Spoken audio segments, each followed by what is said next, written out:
அனைவருக்கும் வணக்கம்.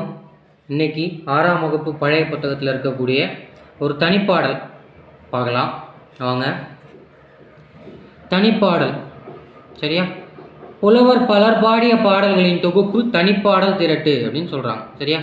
பல புலவர்களால் பாடிய பாடலின் தொகுப்பு தான் தனிப்பாடல்னு சொல்கிறாங்க. ஓகேவா? தனிப்பாடல் திரட்டு. சரியா? ஸோ தனிப்பாடல் 1291 பாடல் இருக்குது. சரியா? அந்த 1291 பாடல்களை கொண்டது. இதை தொகுத்தவர் பெரிய தம்பின்னு சொல்கிறாங்க. சரியா? இந்த தனிப்பாடல் 1291 பாடல்களை தொகுத்தவர் யார்? பெரிய தம்பி. சரியா? ஸோ துன்பத்தையும் நகைச்சுவையோடு பாடுவதில் வல்லவர் யார்? ராமச்சந்திர கவிராயர். சரியா? ஸோ துன்பத்தை நகைச்சுவையோடு பாடுவதில் வல்லவர் யார்? ராமச்சந்திர கவிராயர். சரியா? துன்பம் வருகால் நகுகன்னு சொன்னது யார்? வள்ளுவர். சரியா? துன்பத்தை எல்லல் சுவையோடு வெளிப்படுத்தியவர் அப்படின்னு கேட்பாங்க இல்லையா? அவர் யார்? தேனரசன். இல்லையா? 7th நியூ புக்கில் படிச்சிருப்பீங்க இல்லையா? ஸோ இது 3 முக்கியமானது. துன்பத்தை நகைச்சுவையோடு பாடுவதில் வல்லவர் ராமச்சந்திர கவிராயர். துன்பத்தை எல்லல் சுவையோடு வெளிப்படுத்துபவர் தேனரசன். துன்பம் வருகால் நகுக என்றவர் வள்ளுவர். சரியா? ஸோ ராமச்சந்திர கவிராயர் ஸோ எந்த ஊரில் பிறந்திருக்காரு? தொண்டை நாட்டு ராஜநல்லூரில் பிறந்திருக்கார். ஓகேவா? சதபங்கி நவபங்கி எனப்படும் சித்திர கவிகள் பாடுவதில் வல்லவர் தான் யார்? நம்முடைய ராமச்சந்திர கவிராயர். சரியா? ஸோ சித்திர கவிகளில் உள்ளதுதான் சதபங்கி நவபங்கி அப்படிங்கிற ஒரு பாடல் வகை. சரியா? ஸோ அதில் பாடுறதுல வல்லவர் தான் யார்? ராமச்சந்திர கவிராயர். சரியா? ஸோ இவர் சாகுந்தலை விலாசம், தாருகா விலாசம், ரங்கூன் சண்டை நாடகம், இரணிய வாசகப்பா முதலிய நாடக சார்பான நூல்களை இயற்றியுள்ளார். சரியா? ஸோ இது எல்லாமே என்ன? நாடகம் சார்ந்த நூல்கள் தான். சரியா? சாகுந்தலை விலாசம், தாருகா விலாசம், ரங்கூன் சண்டை நாடகம், இரணிய வாசகப்பா. சரியா? ஸோ இவருடைய நூல்களும் முக்கியம். சரியா? ஆப்ஷன் ஒமிட் பண்ணுறதுல இவர் நூல்கள்லாம் அதிகமாக கேட்கப்பட்டிருக்கு. சரியா? பாடல் போலாமா? ஸோ பாடல் பார்த்துடலாம். ராமச்சந்திர கவிராயரின் பாடல். சரியா? அவருடைய துன்பத்தை எப்படி வெளிப்படுத்துகிறாருன்னு பாருங்க.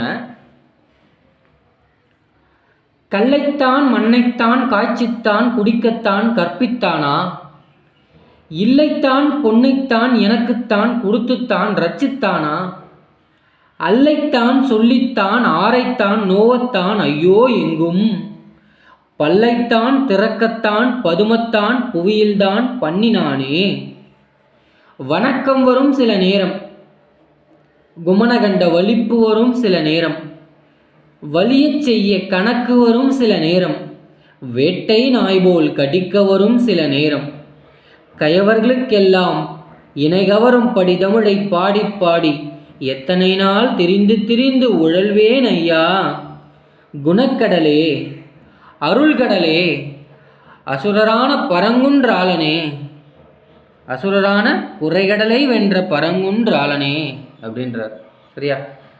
ஸோ பொருள் பார்க்கலாமா? ஸோ புரிஞ்சுக்கிற அளவுக்கு தான் இருக்கு இல்லையா? இருந்தாலும் ஒரு வாட்டி பார்த்துருவோம். கல்லைத்தான் மண்ணைத்தான் காய்ச்சித்தான் குடிக்கத்தான் கற்பித்தானா, பசியில் இருக்கார். சரியா? கல்லையும் மண்ணையும் காய்ச்சி குடிக்கிறது தான் யாருன்னா சொல்லி கொடுத்தாங்களா? இல்லைத்தான் பொன்னைத்தான் எனக்குத்தான் கொடுக்கத்தான் ரச்சித்தானா, இல்லை பொண்ணு பொருள் எல்லாத்தையும் கொடுத்து தான் என்னை காப்பாற்றினாரா? ரச்சித்தல்னா காப்பாற்றுதல்னு அர்த்தம். சரியா? அடுத்தது அல்லைத்தான் சொல்லித்தான் ஆரைத்தான் நோவத்தான் ஐயோ எங்கும். அல்லைனா துன்பம். சரியா? அல்லைத்தான் சொல்லித்தான் ஆரைத்தான் நோவத்தான். இது துன்பத்தை யார்கிட்ட சொல்லி யார்கிட்ட தான் போய் நொந்து போகிறது ஐயோ அப்படிங்கிறார் இல்லையா? அல்லைத்தான் சொல்லித்தான் ஆரைத்தான் நோவத்தான் ஐயோ எங்கும். இந்த துன்பத்தை சொல்லி நான் யாரை நொந்துக்கிறது அப்படின்னு கேட்குறார். அடுத்து பல்லைத்தான் திறக்கத்தான் பதுமத்தான் புவியில்தான் பண்ணினானே. வா, பல்லைத்தான் திறக்கத்தான், பதுமத்தான்னா பிரம்மதேவன். சரியா? இப்படி பிறந்து இப்படி எல்லாத்தையும் பல்ல காட்டுற வேலையை இறைவன் வச்சுட்டானே, எல்லாரும் சிரிக்கிற மாதிரி வச்சுட்டானே பிரம்மதேவன் இந்த பூமியில் அப்படின்னு சொல்கிறார். சரியா? அடுத்து வணக்கம் வரும் சில நேரம். சரியா? சில பேர் பாட போகும்போது வணக்கம் வைப்பான். சரியா?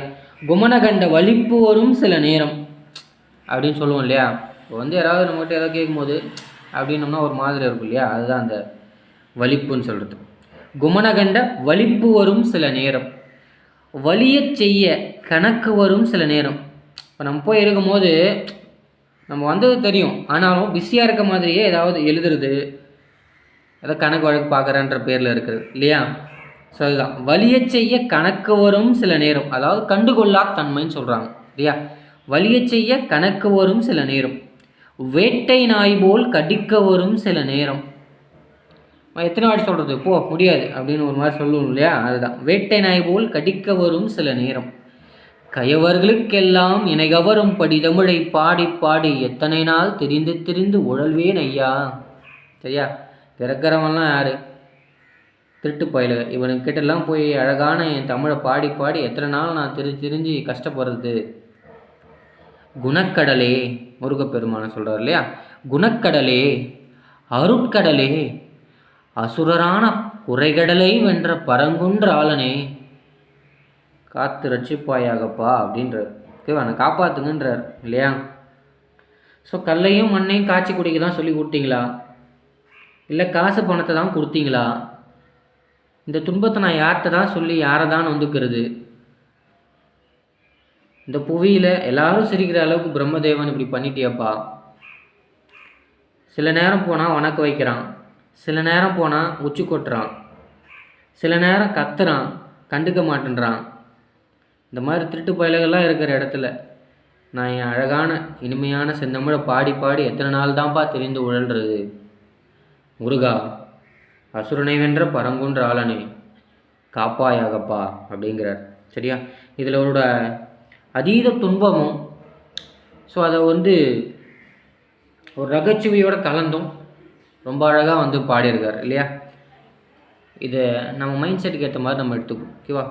துன்பமாக இருக்கும் போதும் இந்த பாடல் கேட்கலாம், அதை நகைச்சுவையாக எடுத்துக்கிட்டு நகர்ந்து போகிறதுக்காகவும் இந்த பாடலை கேட்கலாம் இல்லையா? ஸோ முக்கியமான பாயிண்ட்டு, துன்பத்தை நகைச்சுவையோடு பாடுவதில் வல்லவர் இல்லையா?